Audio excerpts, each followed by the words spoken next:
Nah, penyebab apa yang biasanya, terjadi bisa meningkatkan resiko terjadinya ini? Ya, jadi kalau misalnya pengen tahu gimana cara ngatasinnya, kita harus tahu penyebabnya, ya kan ya. Exactly. Nah, jadi kenapa kulit bayi itu sensitif? Itu Hmm. adalah karena memang kulitnya beda. Nah, Oke. bedanya gimana? Karena pada saat dalam kandungan itu kan kita di air ya. Nah, kulitnya itu yang penting tugasnya adalah supaya airnya nggak masuk ke dalam badan bayi. Nah, Oke. begitu lahir itu kondisinya sudah beda, kering. Nah, otomatis bayi harus beradaptasi. Nah, adaptasinya itu nggak bisa langsung serta-merta Pak Iman gitu ya, butuh Oke. waktu. Jadi biasanya 1-2 tahun pertama itulah yang bikin ada masalah-masalah itu karena bayi butuh beradaptasi gitu sampai Oke. nanti dewasa gitu ya. Nah, yang pertama bedanya apa? Yang pertama kulit bayi itu lebih tipis. Sel-selnya lebih kecil-kecil, lebih tipis dan jarak antar selnya itu lebih renggang. Nah, itu ya. Kemudian yang kedua, di bawah sel itu ada namanya sel yang biasanya suka buat menjaga kelembaban gitu. Oke. Nah, selnya itu masih sedikit. Akibatnya apa? Karena misalnya tadi ya sel-selnya lebih kecil, jaraknya lebih renggang, kemudian sel yang buat menjaga kelembabannya lebih sedikit, maka ketika mandi dia akan nerima airnya banyak. Tapi nggak lama kemudian airnya gampang menguap karena tadi ya nggak ada sel yang buat menjaga, kemudian tadi jaraknya makin lebih lebar gitu ya. Nah, yang kedua pH-nya. Pada saat di dalam kandungan itu pH-nya itu basah karena ketuban itu kan basah. Nah, begitu lahir dia harus menyesuaikan ke kondisi asam. Nah, itu kan butuh waktu juga ya.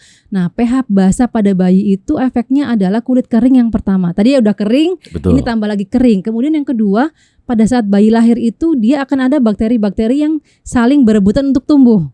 Nah, kalau misalnya yang tumbuh itu bakteri merugikan, terutama bakteri merugikan itu kan dia tumbuhnya di pH yang tinggi ya. Nah, kalau misalnya itu yang tumbuh maka kulit bayi akan terjadi masalah gitu. Jadi pH yang tinggi itu bisa menyebabkan kulit bayi terjadi infeksi atau bahkan terjadi iritasi juga gitu. Oke. Terus gimana cara mengatasi yang tepat?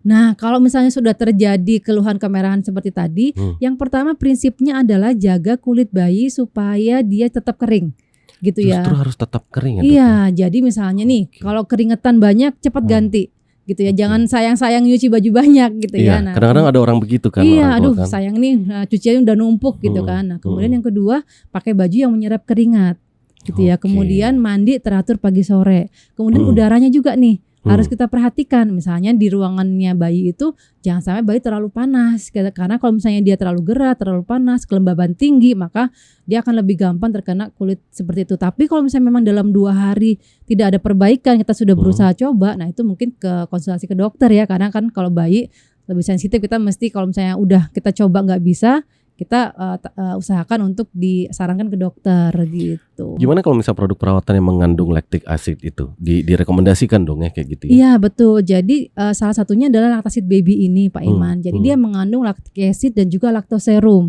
Apa sih itu ya Apa tuh? Iya, Saya baru apa tuh dengar ya nih. gitu ya. Jadi lactic acid itu merupakan turunan dari alpha hydroxy acid atau kalau AHA ya kita dengarnya ya, yang buat perawatan kulit skincare. Nah, itu dia fungsinya adalah melembabkan kulit. Tadi karena kulit bayi itu kan memang cenderung kering gitu ya, makanya kita kasih ada pelembab ekstra supaya menjaga kelembabannya. Kemudian yang kedua adalah lactoserum. Lactoserum itu adalah sisa bikin keju. Kalau misalnya kita bikin keju, susunya itu kan kejunya kan yang gumpal. Nah, airnya cairannya itu adalah lactoserum yang ternyata manfaatnya banyak sekali karena mengandung ada vitamin, ada mineral, ada kemudian lactic acidnya juga di situ. Jadi dia berfungsi untuk membantu meregenerasi juga kulit bayi. Dan lactic acid atau lactoserum ini juga menjaga pH-nya supaya seimbang. Tadi kan pH bayi kan tinggi ya. Benar. Nah, itu kita bantu turunkan supaya optimal, supaya bakteri baik di kulit itu tumbuhnya optimal. Kalau misalnya dia kompetisinya kan sifatnya kompetisi ya. Kalau misalnya memang bakteri baiknya itu tumbuh optimal, maka bakteri merugikan, jamur dia nggak akan tumbuh di situ sehingga menurunkan resiko terjadinya infeksi pada kulit.